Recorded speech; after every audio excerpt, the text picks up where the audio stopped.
Psalm 78, a contemplation of Asaph. Give ear, O my people, to my law. Incline your ears to the words of my mouth. I will open my mouth in a parable. I will utter dark sayings of old, which we have heard and known, and our fathers have told us. We will not hide them from their children, telling to the generation to come the praises of the Lord and his strength and his wonderful works that he has done.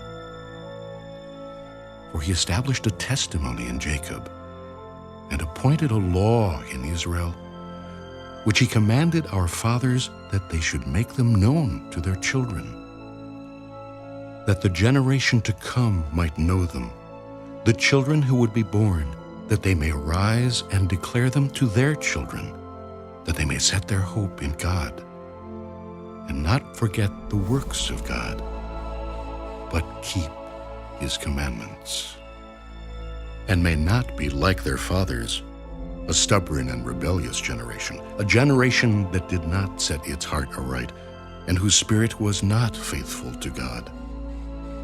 The children of Ephraim, being armed and carrying bows, turned back in the day of battle. They did not keep the covenant of God. They refused to walk in his law, and forgot his works and his wonders that he had shown them. Marvelous things he did in the sight of their fathers, in the land of Egypt, in the field of Zoan. He divided the sea and caused them to pass through, and he made the waters stand up like a heap. In the daytime also he led them with the cloud, and all the night with a light of fire. He split the rocks in the wilderness, and gave them drink in abundance like the depths. He also brought streams out of the rock, and caused waters to run down like rivers. But they sinned even more against him, by rebelling against the Most High in the wilderness. And they tested God in their heart by asking for the food of their fancy. Yes, they spoke against God. They said, "Can God prepare a table in the wilderness?"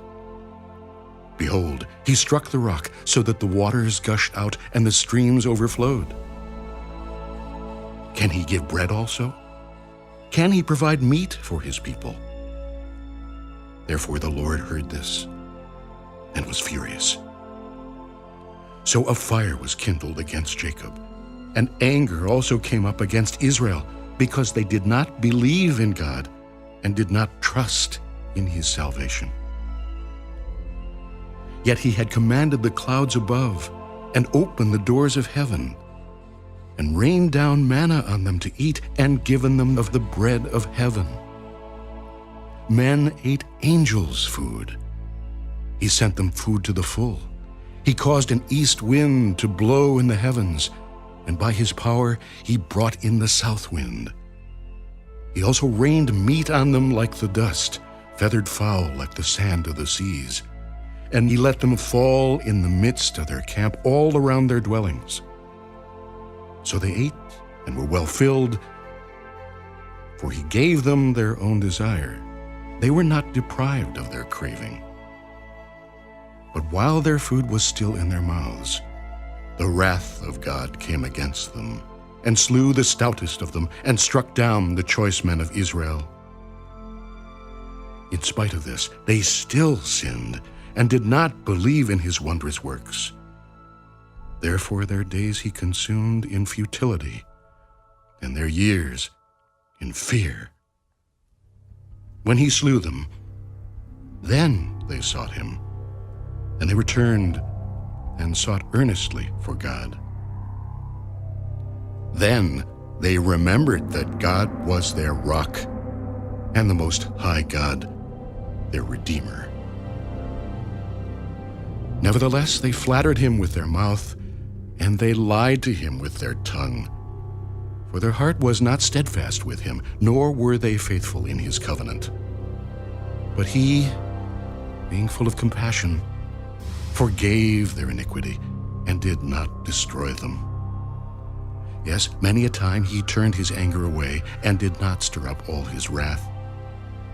For he remembered that they were but flesh, a breath that passes away and does not come again.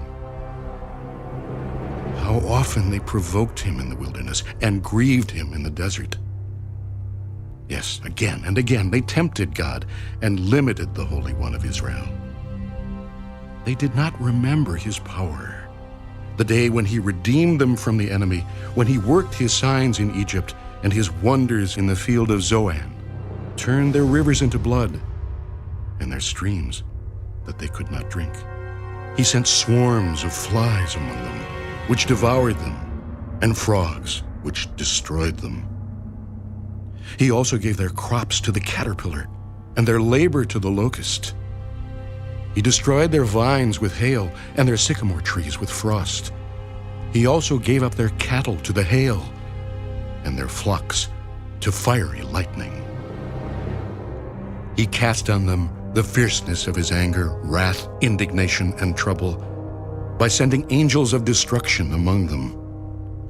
He made a path for his anger.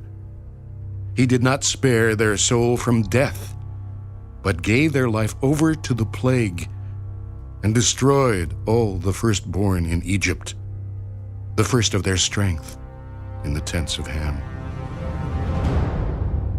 But he made his own people go forth like sheep, and guided them in the wilderness like a flock.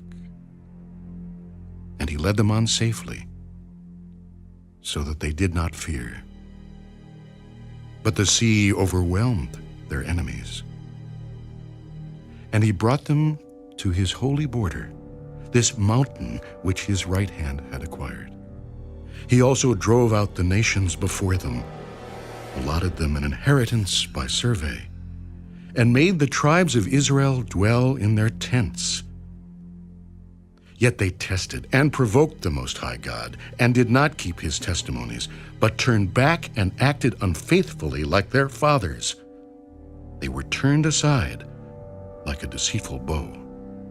For they provoked him to anger with their high places, and moved him to jealousy with their carved images. When God heard this, he was furious, and greatly abhorred Israel, so that he forsook the tabernacle of Shiloh, the tent he had placed among men, and delivered his strength into captivity, and his glory into the enemy's hand. He also gave his people over to the sword, and was furious with his inheritance. The fire consumed their young men, and their maidens were not given in marriage. Their priests fell by the sword, and their widows made no lamentation. Then the Lord awoke as from sleep, like a mighty man who shouts because of wine. And he beat back his enemies. He put them to a perpetual reproach.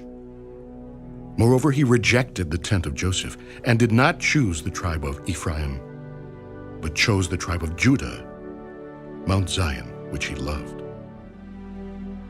And he built his sanctuary like the heights, like the earth which he has established forever. He also chose David, his servant, and took him from the sheepfolds. From following the ewes that had young he brought him, to shepherd Jacob his people, and Israel his inheritance. So he shepherded them according to the integrity of his heart, and guided them by the skillfulness of his hands.